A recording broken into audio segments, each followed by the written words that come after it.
Okay, let's get started here. So our first, well, before we move to our first unit, actually, I wanted to make sure we cover a little bit about spectrophotometry because a lot of people had that question last review session, and we never got a chance to cover it because I forgot to put those slides in there. So a little bit about spectrophotometry we have here. First of all, we use spectrophotometry as opposed to gel electrophoresis to measure how much of something we have in our sample. So if we're measuring concentration of something, so you can see over here on our diagram, that we have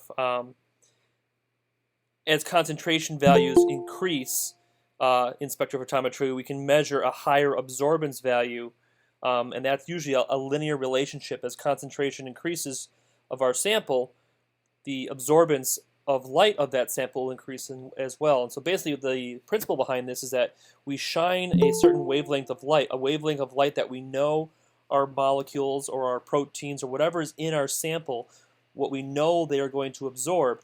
And as we shine that light through, some of that light gets through and gets measured on this detector and gives us a display, and the machine actually calculates how much of that light was actually absorbed. So as absorbance increases, we can then clarify that concentration increases as well. And so what we use in this example is we use a set of standard known concentration values, and we measure their absorbance.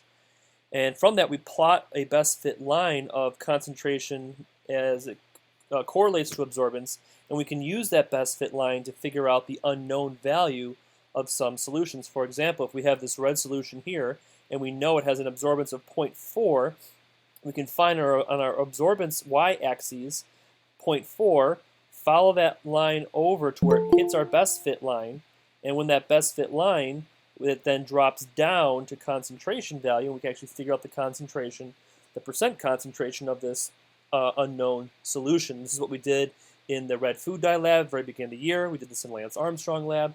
We've even done this recently in some of the BioBuilder labs. We were measuring how many cells were in our solution, how yellow the iTunes lab turned out to be.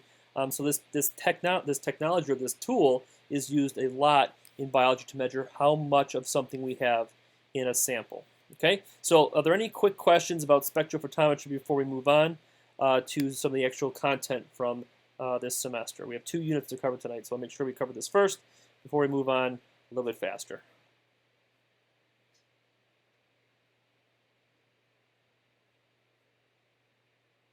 All right, it doesn't look like we have any questions on spectrophotometry, so let's go ahead and move on to the first unit, which is going to be Unit 2. Unit 2 is going to be covering... Oh, wait a minute. What are the labs we need to know for the final? I would look over all your labs. I mean, some of the big ones like PGLO, the cancer detection lab using the gel electrophoresis. I would definitely look over those labs and make sure you understand what you learned from them. Yes, you will have to interpret a graph on the final. That is one of the skills we focus a lot on this semester. So you will have to interpret a graph on the final. Okay, so questions about the cell cycle and cell division. So the first objective was cell cycle and division. Second objective was cancer and stem cells. More of an application approach to the cell cycle and cell division. So looking at the questions, we'll talk about difference between synthesis and G2. We'll definitely cover that in this next coming slides. What causes G0, what happens in G0, we'll definitely talk about that as well. Difference between meiosis 1 and meiosis 2, that comes up later in Unit 3. We'll talk about meiosis. So those meiosis questions we'll definitely cover in the next unit though. Difference between proto-oncogenes, oncogenes, that we'll cover in cancer. Mitosis again, yes, I'll briefly cover mitosis. And then does the cell start off as diploid in mitosis and end in haploid? No, the cell starts off as diploid and it remains diploid at the end of mitosis. But we'll talk all about that as we go through these next few slides. So first, the reason why cells divide is for kind of one of many reasons. One of them is development. That as we started from one single fertilized egg cell, that was a zygote, we then went through several divisions of mitosis to create replicated identical cells that eventually differentiated into the different tissues and germ layers and organs that make up our body. So one reason mitosis occurs is for actually development of the organism. Another reason mitosis occurs is for cell replacement, as red blood cells or white blood cells, or cells that get used very often in our cells, like our intestinal lining and our skin cells, for example, used for protection. As they wear out, we have to replace these lost cells. So mitosis is done for that reason. And then also for the sorry, someone just asked a question here. Someone just asked a question about PGLO. You'll have to watch the previous review session on that. We talked about that lab in the first review session that took place last week. You can find that video on my YouTube channel. So, sorry, get back to the reasons for mitosis. Wound healing, when cells are damaged or we lose cells because of a cut or a scrape, or even being sick, you lose cells. You have to replace those lost cells through mitosis. So mitosis is just part, and this is a big mistake a lot of people make, is mitosis is just a part of the bigger process a cell goes through, which is called the cell cycle. And the cell cycle basically starts here in G1, where the cell is growing and the cell is doing its normal metabolic functions, meaning it's acting like it's supposed to act. It's doing its normal job. So G1 is typically the stage that the cell spends most of its life in, because that's the main goal of the cell, is to do its job and act like a normal cell.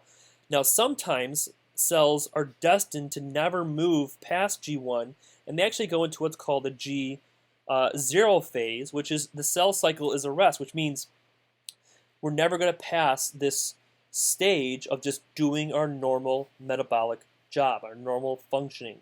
A lot of our cells, like nerve cells and muscle cells, stay in a G0 phase. They get to a certain size, they stop growing, and then they just keep doing their job. They're never going to move into mitosis because they have no need or no reason to divide. So G0 is just like a resting phase, and it's kind of misleading when you call it resting. It's really just a stage where the cell is not going to progress to the S phase and copy its DNA. Now, some cells, they have to copy their DNA because they have to divide. And so once cells get to a certain point in G1, they make that kind of decision. There's signals in our body that tell these cells, all right, we have to go through mitosis eventually, so we need to copy our DNA, and that happens during the S phase of interphase. So S phase of interphase stands for synthesis, and this is where DNA is copied. And I put a picture up here of what copying the DNA looks like.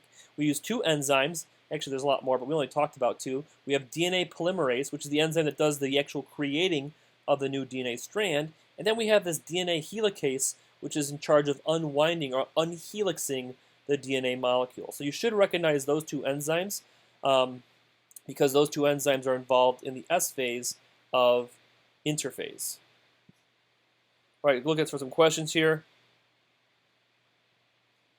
Yeah, so does after G0, does the cell stay in G0 forever? Basically, yeah, you can consider the cell does just stay in G0 forever. In some cases, now there are some cases, for example, our liver cells, where they can come out of G0 and go back into the S phase if need be. So some cells can kind of reverse back to G1, finish G1, make copies of its organelles and so forth, so then it goes into S phase and copies its DNA because it's going to have to divide. Liver cells do this, but things like muscle cells and nerve cells, they just kind of stay in G0 forever. When does the DNA separate? The DNA separates during mitosis.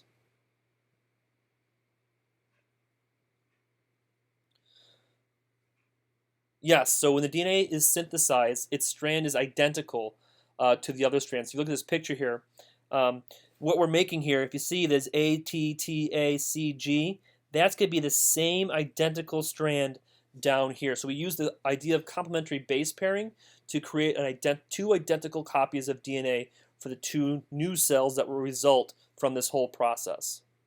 So what happens in G1? We are growing, we are doing our normal cell duties, our normal cell jobs, and we get to a point, if we're going to make it past this certain checkpoint, we're going to go into S phase, we then start to get ready for S phase by making new organelles and so forth, and getting ready to copy our DNA.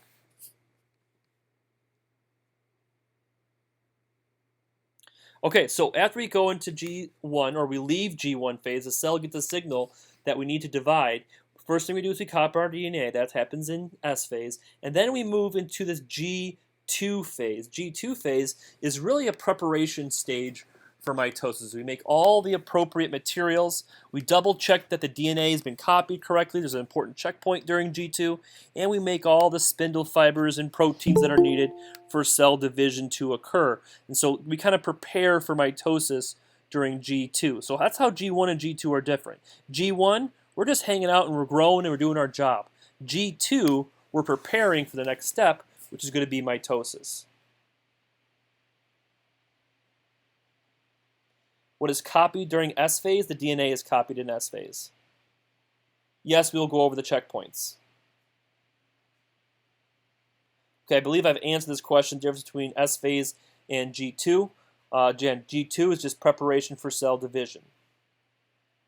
Now, once we've finished G2, there is a moment where we copy we check the copies of DNA. If that checks out, we then move into mitosis, which you've all learned. Mitosis is prophase, metaphase, anaphase, and telophase, and it's during the later stages of telophase that we go through cytokinesis and the cell actually divides. And so you should be able to recognize the stages of mitosis. We're not going to actually ask you specific questions or like identify certain stages, but you should be able to put those stages in a logical order that we'd have to first copy our DNA is copied during interphase, we line those chromosomes up during metaphase, we separate those chromosomes during anaphase, and then we put those two new chromosomes, or two sets of chromosomes, I should say, into separate cells during telophase. This is also when cytokinesis starts to occur and the cell actually divides into two distinct cells.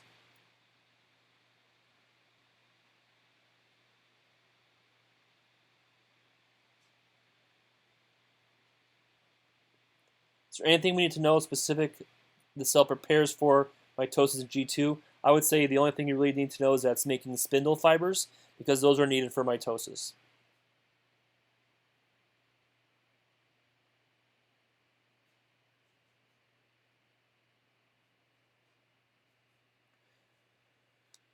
Okay, so during the cell cycle, there are important checkpoints where the cell checks to make sure that things have happened correctly or there are certain conditions that are met in the cell before the cell moves on to the next stage. And the first one is the G1 checkpoint. The cell checks for nutrients, growth factors, and DNA damage. And if it checks these things and finds out that one of these things is not good or not right, the cell will either go into G0, where it goes into a resting stage where it's going to keep doing its job and either try to fix the DNA damage or grow a little bit more. It might stay there forever, or it might back out of this and then go into S phase. So basically, when the cell's healthy enough and it has the right number of growth factors, it gets the right number of signals that say, okay, time to divide, it will move into S phase and copy its DNA. And then once it's done copying its DNA, it moves into G2 phase. It then checks for cell size, and it checks to make sure the DNA has been replicated correctly. If that checkpoint is given the okay, the cell then moves into mitosis. During mitosis, right at that metaphase stage, it checks to make sure the chromosomes have been attached to the spindle fibers and that all of our chromosomes are moved to the middle of the cell because we want to make sure that we separate those chromosomes correctly. So we check for that attachment. And once we go past this stage, there is no going back. We can't go and reattach the chromatids, so we have to divide, and that's why we're checking to make sure that we're going to divide those chromosomes in the proper way. And so once we pass metaphase, the cell is going to divide its chromosomes, then divide the cell, and then go back, and both cells that result from this will go back in G1 and start growing again.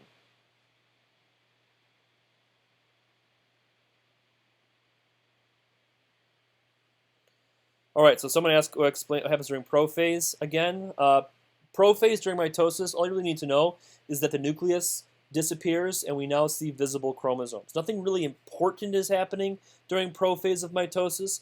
Maybe you're thinking of meiosis, that there are some important events. We'll definitely talk about that.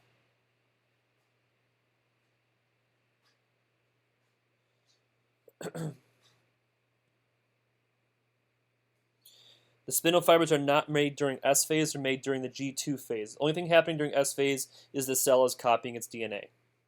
Stands for synthesis. Okay, so moving into our cancer lab.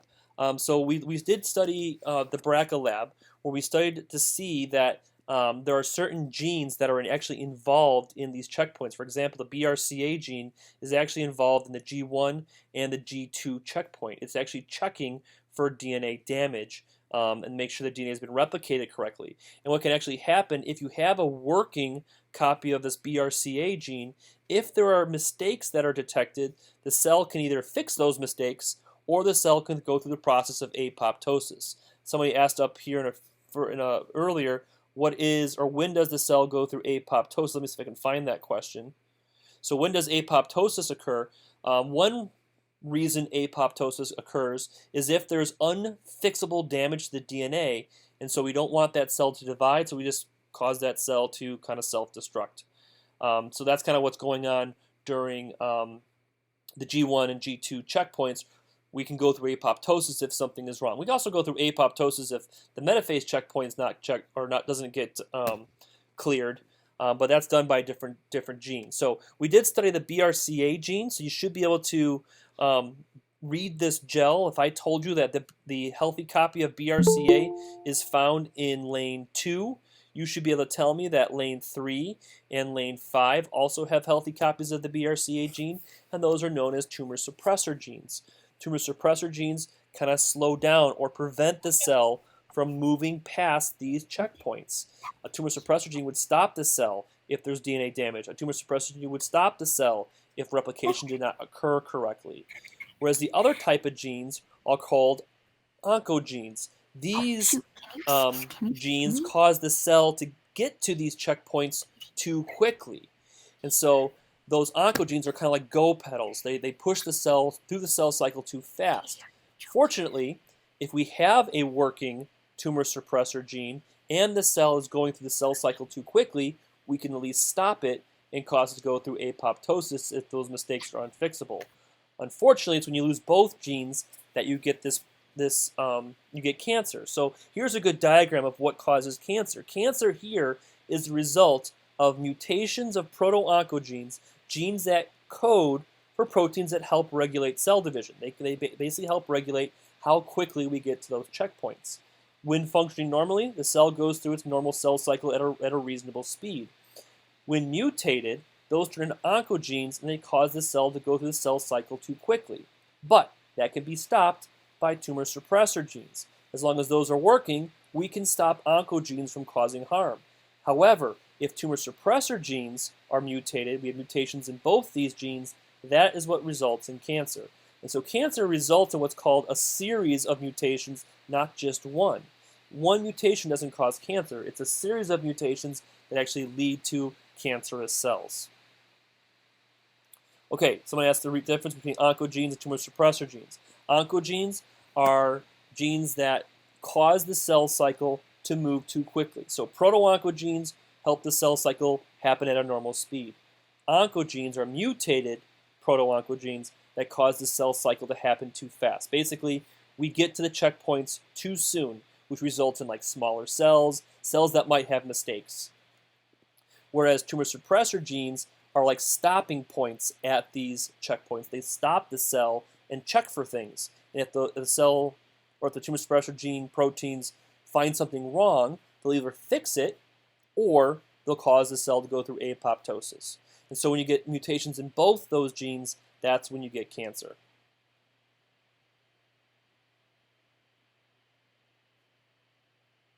So proto-oncogenes are not the same as tumor suppressor genes. They're two different types of genes. Okay, so moving on, excuse me, on to stem cells. So stem cells are specialized cells in our body that don't have specific jobs yet. They haven't been given a specific role. And so stem cells can go through the process of mitosis and make more stem cells, and they can go through the process of differentiation and become specialized cells in our body. And that is done through specific genes being turned on and specific genes being turned off. For example, a skin cell will have different genes that are turned on than a muscle cell, than a red blood cell, than a neuron, or a digestive system cell. So these all have different genes that are turned on or turned off that make them different and specialized cells. And so we have two types of stem cells where at first we get these pluripotent stem cells that result from what's called a blastocyst. It's this group of cells that will eventually turn into all the different germ layers or tissue layers found in our body. So these cells are very early in development because none of our cells have been given defined roles yet. And so these cells are very, very valuable for research because we can basically turn these cells into any kind of cell we can find in our body. And we get these cells from discarded or unused embryos from IVF clinics. And so research was done until there were laws passed against it on how do these cells react? How do these cells react to different medications? How do these cells react to how do they develop? So we were learning a lot about these cells, but there's a lot of ethical concerns about the use of them because they do come from a blastocyst, which could develop into an embryo, which could develop into a human being given the right conditions. So that's one source of stem cells, is the embryonic stem cells. Whereas the other source of stem cells are known as adult stem cells. These are already found in our body. You have adult stem cells in some of your tissues. For example, your liver and your bone marrow are places where you find adult stem cells. But these are tissue-specific adult stem cells. They can only turn into other cells of that specific tissue. For example, your bone marrow cells can only turn into other blood cells like white blood cells and red blood cells. Your liver stem cells can only turn into new liver cells. And so while they're valuable, they're just not as easy to use as embryonic stem cells because they can only be turned into specific kinds of cells. However, with advancements in medical research, scientists have been able to figure it out. We can actually take these stem cells and actually induce them or change them in a way where they get back to what's called an embryonic state, and they have their pluripotency where they actually can go and turn into any different types of cells. So there's a lot of research out there right now in stem cells because they can be used for so many different medical purposes and research and health and curing people of certain diseases. So stem cell research is a big thing in biology. Okay, are there any questions about stem cells? I would definitely know the difference between adult stem cells and embryonic stem cells and their potential usefulness in the body, or in research, I should say. Any other questions on stem cells? Are embryonic stem cells always pluripotent? Are adult stem cells always specific? Yes. Embryonic stem cells are always pluripotent. They have to be pluripotent because they have to be, and pluripotent means they can turn into all three different types of germ layer cells. That's what pluripotent actually means. Whereas actually these cells are called totipotent because they can even turn into cells that are involved in the further development of the blastocyst. But anyways, pluripotent cells can turn into all three different germ layers, whereas our adult stem cells can only turn into tissue-specific types of cells. Okay, so I already went over this, but stem cells relate to gene expression. The difference between stem cells and other cells is once stem cells go through differentiation, certain genes are turned on and certain genes are expressed to give them certain characteristics, for example, of a neuron or a red blood cell.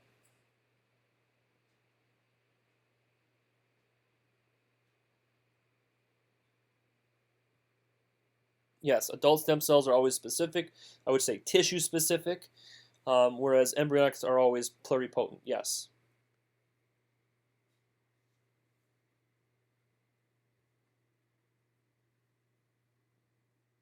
Somatic cells are cells that are not used for reproduction.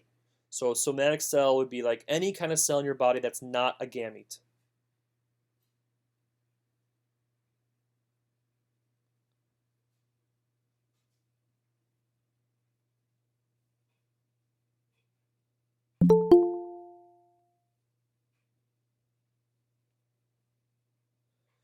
Any other questions on stem cells?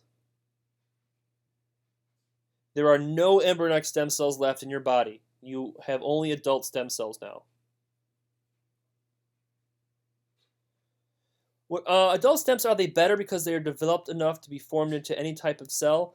Again, adult stem cells cannot be formed into any type of cell.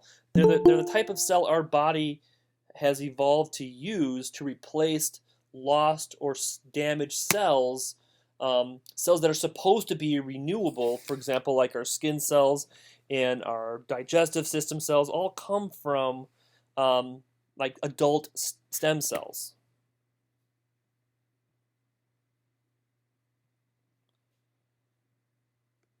When do you lose your embryonic stem cells? When you develop the three germ layers, the endoderm, mesoderm, and ectoderm, that became basically all the different types of body tissues you have. So very early on in development, your embryonic stem cells differentiate into the different layers of your body. Okay, we're going to move on now into Unit 3, which is meiosis. Mendel and variation of inheritance. So this is where we're getting some Punnett squared. Someone asked up there about blood types, and some people were asking about meiosis. So we will explain the phases of meiosis. We'll talk about how meiosis goes from diploid to haploid. We'll talk about non-disjunction and how that is meiosis kind of gone wrong. So I already covered apoptosis. That's more of a topic in the cell cycle, not really in meiosis necessarily. We'll talk about sustaining a correct chromosome number. And then we'll talk about non-disjunction. Then we'll definitely go over some of the blood types talk about Mendel's laws. Looks like we got a lot of good questions here.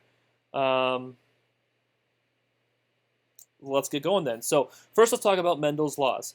So Gregor Mendel is known as the father of genetics. We didn't really talk about him in too much detail, like the history of him, but we did talk about the laws that he came up with in his studies on how traits are inherited. We talked about how traits or genes are segregated. And that is explained really well during the process of meiosis. We talked about the idea of dominance, how some traits mask recessive traits. And then we talked about this idea of independent assortment, how traits don't have to travel together. So let's first talk about this idea of segregation. So before we go through meiosis and mitosis for that matter, all of our chromosomes replicate or copy themselves to make exact identical replicas called chromatids. So this right here is one chromatid, and right next door is an identical copy of that chromatid. As you can see, we marked a gene here, gene A. So this is capital A, capital A. So both these chromatids contain the same identical versions of the genes carried on this homologous pair of chromosomes. Whereas this chromosome might carry a different version of this gene, but it could be a gene for the same trait. For example, it could be eye color, hair color, any of those traits you can think of. So the whole purpose of meiosis is to segregate these homologous chromosomes into separate cells, so offspring only inherit one or the other version of that trait. So right now, this person has either a capital A or a little a for whatever trait we're looking at. Well, if this person is going to have kids, they only want to give one of those copies of that gene to their kids because their partner will be donating the other copy. That's what keeps the chromosome number the same generation after generation after generation. So this cell, for example, to simplify it, we have two chromosomes found in this cell. These chromosomes are separated into separate cells during meiosis 1. After meiosis 1, we just separate those chromatids into separate cells. So now all four resulting cells have one chromosome where we started with two chromosomes. Now, if you think about it in terms of our cells, you would start with 46 chromosomes in the parental cell. You'd separate that into 23 chromosomes in all the resulting gamete cells. And so what happens during meiosis is we reduce the chromosome number in half. Another way to think about it, though, is that you're actually separating the partners or the homologous pairs from each other. You can think of this cell as having two sets of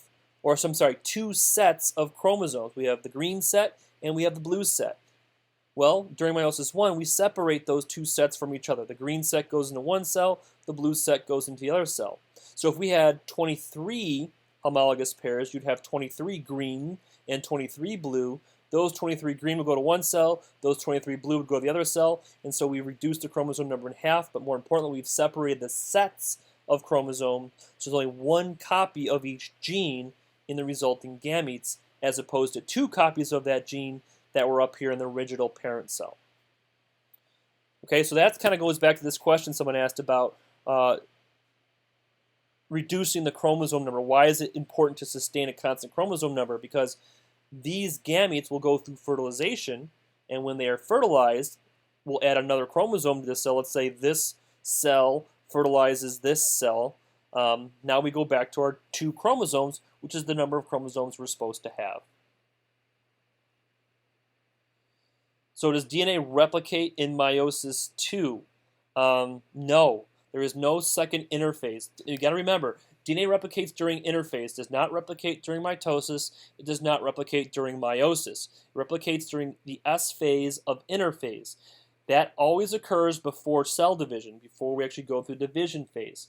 So interphase occurs before meiosis, and interphase occurs before mitosis. The purpose of mitosis and the purpose of meiosis II is to separate those copies of DNA that we made during the S phase. So what is N and 2N, and how does that apply? So we basically call this cell a diploid cell. It has 2 sets of chromosomes, so we call it 2N. N standing for the number of sets. So in the case of this, we have 1 chromosome, 1 set, whereas humans have 23 different sets of chromosome. So when we go down to N, that just has 1 set of chromosomes. So we have 1 chromosome here. In the case of humans, you'd have 23. So here are all the stages of meiosis. So meiosis I, again, the whole purpose of it is to segregate or separate the homologous chromosomes from each other.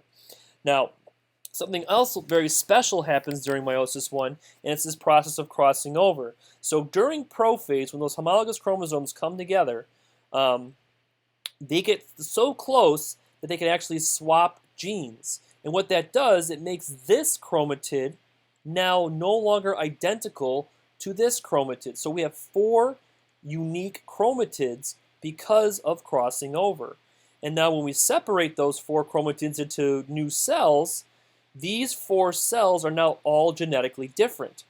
If we didn't have crossing over, these 2 cells would be identical and these 2 cells would be identical. So crossing over just increases the different variations of genes we can get in the resulting cells of meiosis.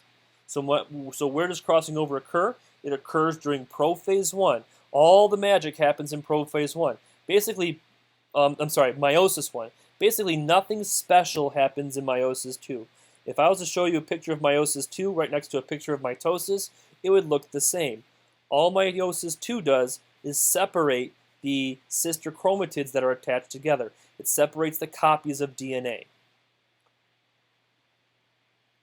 So yes, this is still talking about segregation, that we have taken these 2 chromosomes that were paired up during in the cell that we started with, in this interphase cell. These 2 homologous chromosomes are together, and we segregate them into separate cells, and so an offspring can only inherit one or the other chromosome, never both, which is why we show that in our Punnett squares. Well, we have 2 different columns or 2 different rows in our Punnett square work. All right, great question. When does independent assortment happen? So we've talked about crossing over. That increases genetic variability. We also have this process called independent assortment, and you need 2 sets of chromosomes to really see this happening. So we need 2 homologous pairs here. So we have chromosome that's carrying gene A and chromosome that's carrying gene B. And just for this example, we're going to make sure this parent is heterozygous for both. And so when these chromosomes go through interphase, they replicate. So now we have double-stranded chromosomes. They line up during prophase. They synapse sometimes. We're not going to worry about that. But during metaphase, they can line up. And when they line up one of 2 ways. Both blues on the left, reds on the right, or we could put 1 red on the left, 1 blue on the left, and 1 blue on the right, and the other red on the right. And because these can line up differently or independently of each other, we have a 25% chance of these different outcomes happening. 25% chance of getting a big A, big B allele in our chromosome pair, or a little A, little b in our gamete cell, a little a, big B, or a big A, little b. Basically, this is why we have to foil. And so independent assortment is basically because these chromosomes can line up differently, because gene A doesn't have to line up on the same side as gene B all the time, we get different possible outcomes. We have to account for those outcomes when we do our probability tests. And so if you think about our cells, we have way over than just 4 different outcomes, because we have 23 pairs. That's 2 to the 23rd power. That's over 8 million different possible combinations that these chromosomes can line up with during meiosis or after meiosis happens. So metaphase 1, yes, would be the place where independent assortment occurs. That's when independent assortment happens, metaphase 1.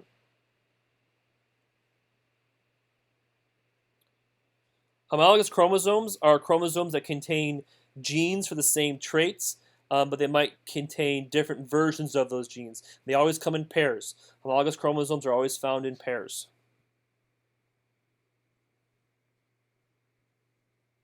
So what phase does genetic variation occur? Well, it happens in prophase 1, where you have crossing over. It happens also in metaphase 1, where you have independent assortment.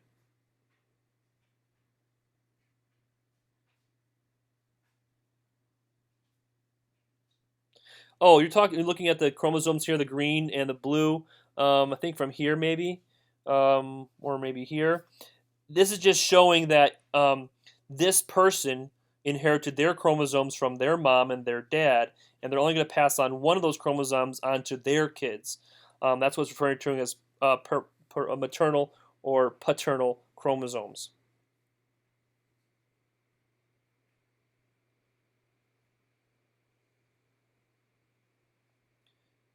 The 4N phase, we're not going to talk about it as a 4N phase. I guess technically, when you get to this phase, you have 4 times the amount of genetic material, but you still have only 2 times the amount of chromosomes. You have 2 sets of chromosomes in your cell. Using the word 4N just confuses kids more than it should, so we're not going to use that term in this class. Synapsis is when those chromosomes come together and crossing over can occur. That's when the chromosomes or the homologous chromosomes pair up.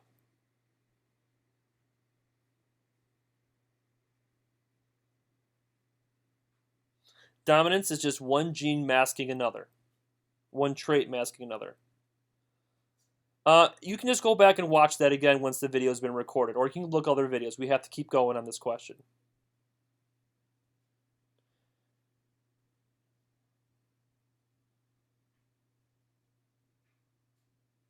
Yes, when a chromosome has been duplicated, the X shape we see is still considered one chromosome because it's still attached together, it's moving together, it's one chromosome until it's separated, then it's considered 2 separate chromosomes. So as long as the centromere is intact, it's still considered one chromosome.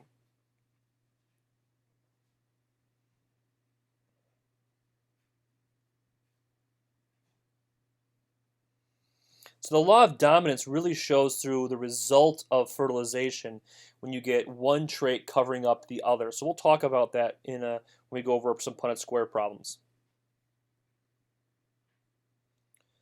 The final result of meiosis is one of each chromosome in the cell. So, for example, we have 23 different kinds of chromosomes in our cells. So a haploid human cell would have 23 different chromosomes, where a diploid human cell has 46 chromosomes, or 23 pairs of chromosomes.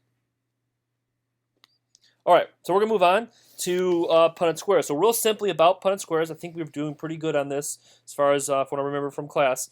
You got to remember, when you do a Punnett square, you're going to have to account for the different possible gene combinations that a parent can pass on to their kids. So this is where you have to apply your understanding of the words heterozygous, homozygous. For example, if a father is heterozygous for this A trait, Some of his sperm cells will be carrying the capital A gene, and some of his sperm cells will be carrying a lowercase a gene.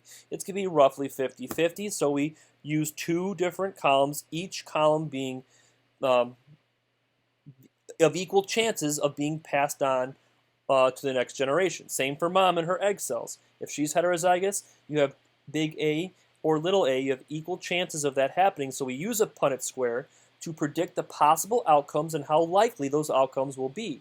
And so if a big A sperm cell fertilizes an egg cell with a big A gene, that kid will be homozygous, big A, and will have the big A trait.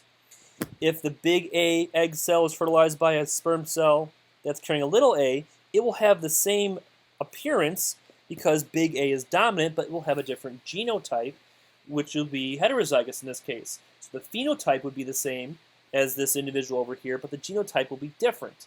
And that's where you have to understand what genotype and phenotype mean. And so Punnett squares just give us a way of quickly figuring out the possibility and the probability of different gene combinations in the offspring.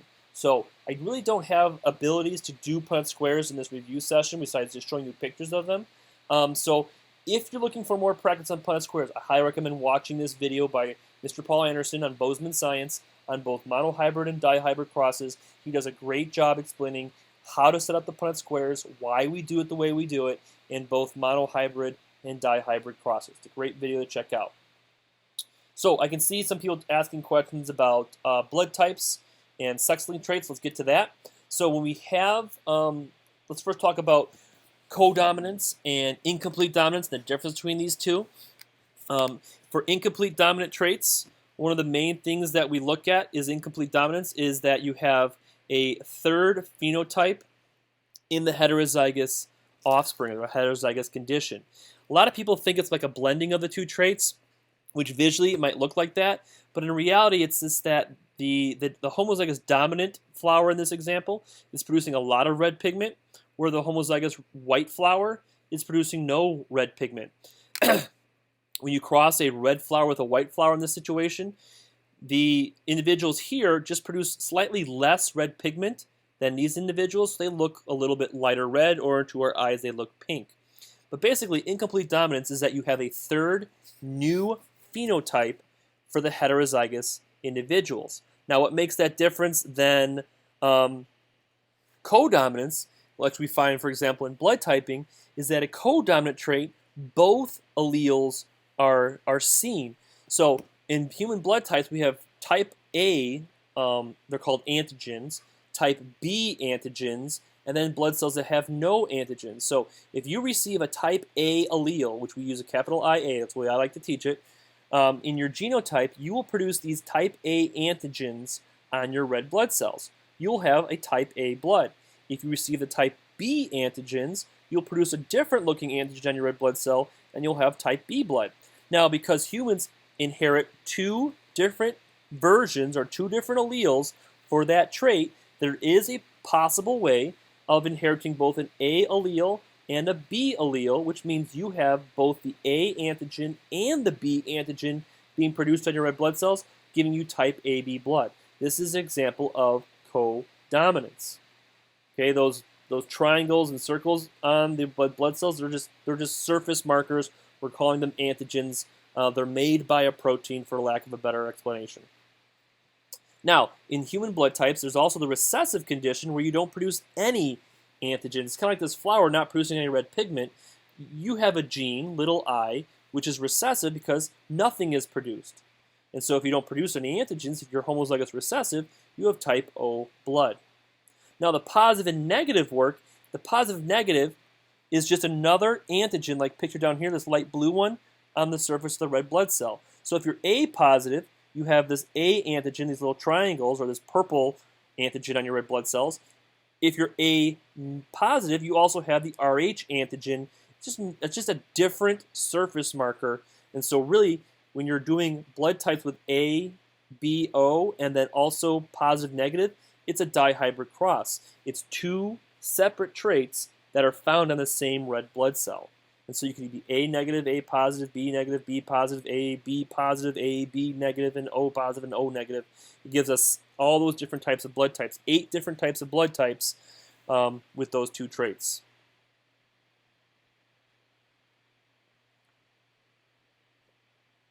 Since positive is shown by RR, unless told it's homozygous, well, RH positive can be homozygous positive or heterozygous, so we would have to tell you in the Punnett square how to figure that out.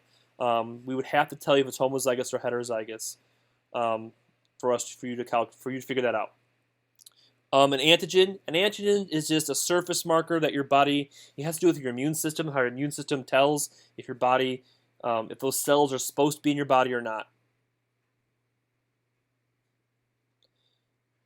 If the genotype of a person is i, that means they have type O blood.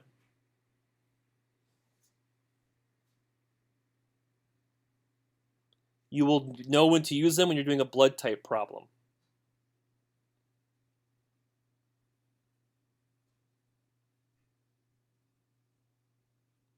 For positive and negative, I typically use capital R for RH positive and lowercase r for RH negative. You can use whatever letters you want.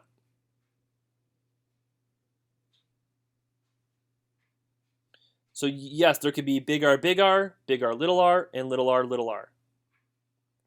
No, you do not need to know what an antigen is.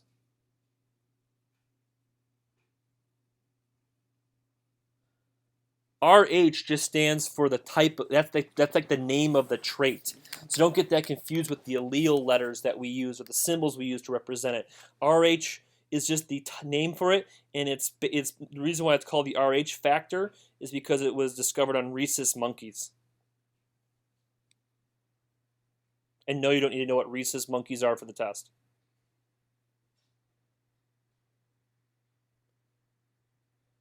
How would you know when you use IA or IA little I? I would have to tell you if the person is homozygous for type A or heterozygous for type A. The I stands for immunoglobulin. No, that's not on the final. You use the RH factor when you're doing a problem that involves positive or negative blood types.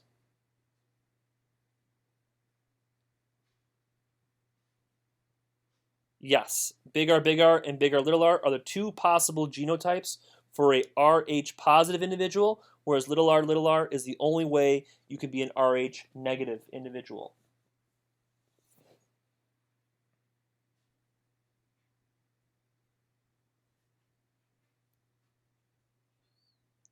All right, so some people were asking about sex-linked traits. We'll definitely get to that, but I'm just making sure we covered all the blood type questions.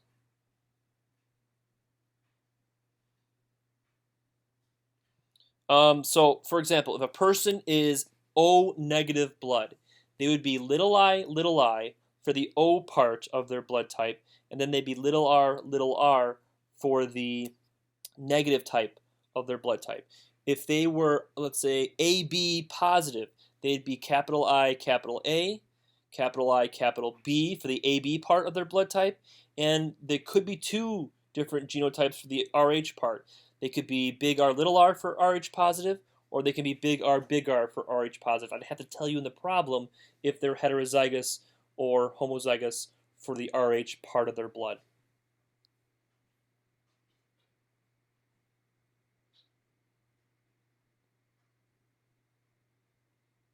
So phenotypic and genotypic ratios, you just have to count how many of each different phenotypes you have in your Punnett square and put it down as a ratio, like 1 to 2 to 1 or 3 to 1, like that.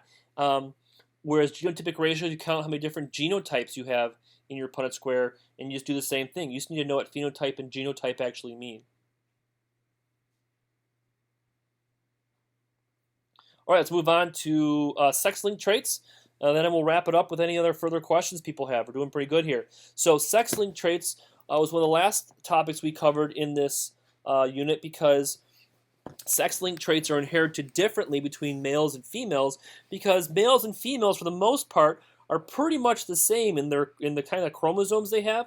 We have 22 pairs of chromosomes. This is called a karyotype, which is a picture of human chromosomes. We have 22 chromosomes that are pretty much the same amongst all of us, where they carry genes for the same traits. Now, we could have different versions of those genes, of course, but basically we have chromosome 1, chromosome pair 2, 3, 4, all the way through 22 that carry genes for, like, eye color might be on chromosome 1, hair color might be on chromosome 10, your blood type might be on 13, and so forth.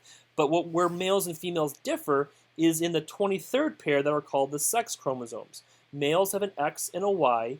Females have two X chromosomes in this 23rd pair. And so when we do Punnett squares, do Punnett squares with sex-linked traits, we have to account that a male will only be carrying one X chromosome, and a female will be carrying two X chromosomes. So there's two different kinds of X chromosomes. Females can pass on to their kids, and only one kind of X chromosome the male can pass on to their kids. And so most sex-linked traits are found on the X chromosome, and so when we do a Punnett square, we have to remember our symbols on the X's will be our big letters or little letters, and we don't put anything on the Y chromosome because the Y chromosome does not carry that trait.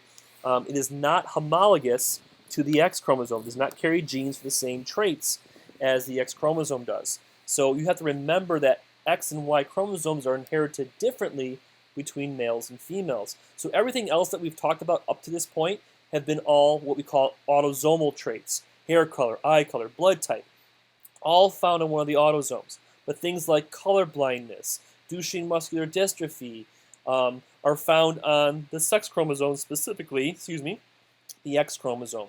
And so females have two different chromosomes they inherit for that, whereas males only have one.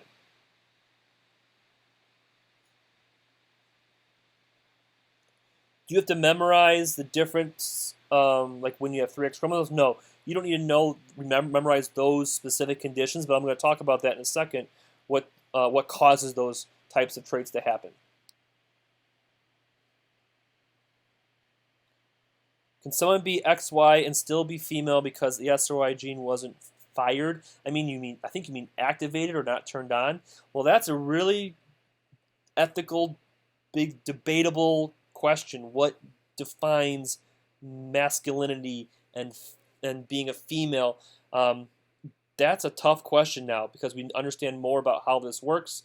Is it the SRY gene that makes you a male versus a female, or is it the presence of the Y chromosome? It's a tough question to answer.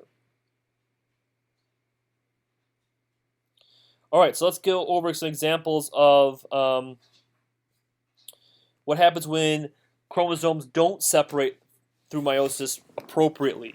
This is called non-disjunction. It's a failure of chromosomes to separate. And it can happen in meiosis 1, where you have it pictured here, where these two chromosomes, this homologous pair that was supposed to be separated, gets pulled to one side. Or it can happen in meiosis 2, like right here. This chromosome was supposed to be separated into two chromatids and pulled to separate cells. And in both cases, you have possibilities of gametes with the wrong number of chromosome. We see here it's n+1. We're supposed to have two chromosomes. This is the normal meiotic division. You had 4 chromosomes to start, 2 chromosomes in each cell at the end. So now you could have extra chromosomes, which would be n+1, or you could have missing chromosomes, which will be n-1. And that results in individuals that could be born with extra chromosomes like trisomy 21, which causes Down syndrome, or monosomy X, which causes a syndrome called Turner syndrome. Now, you don't need to memorize those syndromes, but many of the times when non-disjunction occurs, when you get a missing or extra chromosomes in the gametes, and those gametes actually are the ones that are involved in fertilization, the organism never develops. There's a spontaneous or natural abortion that occurs. The organism never actually comes to full term. But there are some rare examples, like Down syndrome and Turner syndrome, where an individual is born, and they usually have some developmental and mental disabilities because of the abnormal or missing amount of DNA or extra DNA found in their cells. You should know the SRY gene is the sex-determining region of the Y chromosome that affects the development of males versus the non-development of males and females. So you should know basically what the SRY gene, it makes males develop their male characteristics, where females don't have that gene, they continue to develop as a female.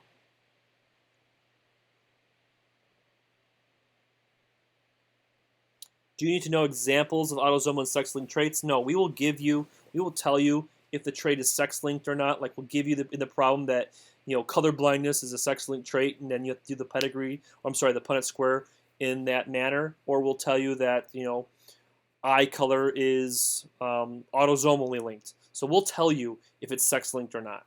You don't have to memorize that.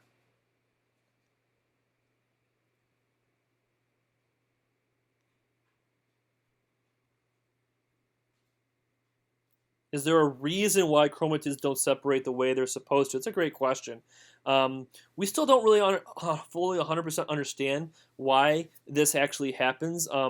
One current theory and well-supported hypothesis is that it has to do with how long those chromosomes sit in metaphase arrest during egg cell development. So we did talk briefly about how egg cells and sperm cells develop differently in males and females. And in females, when the egg cells, they go through meiosis and then stop and wait for fertilization. And so there is some evidence that the longer those cells wait in metaphase before they divide after fertilization, the higher chance of those chromatids not separating and causing non-disjunction or disorders. Because there is evidence, there's data that supports the older the female is, the more likely or the higher chances of Down syndrome type disorders occurring. But that's not testable. That's nothing that can be on the test.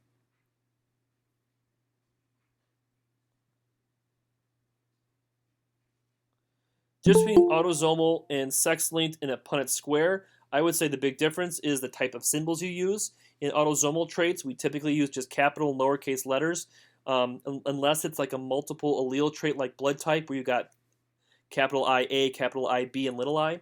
And then in sex-linked traits, we use an X and a Y with superscripts to represent that genes are carried on either the X or the Y, though we never really do Y-linked traits in this class.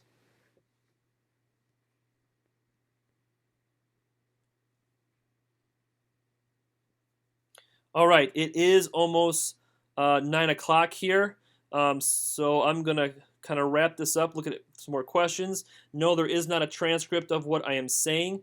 However, this is being recorded and will be posted to my YouTube channel later tonight. You can check on Google Classroom for that link. If you're not in my class, just ask one of my students for that link. But I'm going to kind of scroll through here, make sure I've covered every question.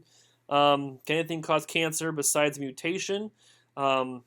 Basically, no. I mean, mutations are the root of cancer. It's genes that are not functioning correctly. So there are things that cause mutations called mutagens and carcinogens, but basically mutations are the basic root of what causes cancer. What does N stand for? N stands for the basically how many sets of chromosomes are found in the cell. But looks like I think I've covered all the questions at least once. Yeah, there are some questions that I didn't highlight because they were already covered at some point. So if your question wasn't answered, please just rewatch the video, or you will have time in class for review tomorrow. Synthetic biology is not going to be on the final. That was more of an application of gene expression and how we control it. So it was kind of a good review, but specifically, no, synthetic biology will not be on the final exam. Other than that, I think that is it. I hope you all have a good night, and I will see many of you tomorrow in class. Have a great evening.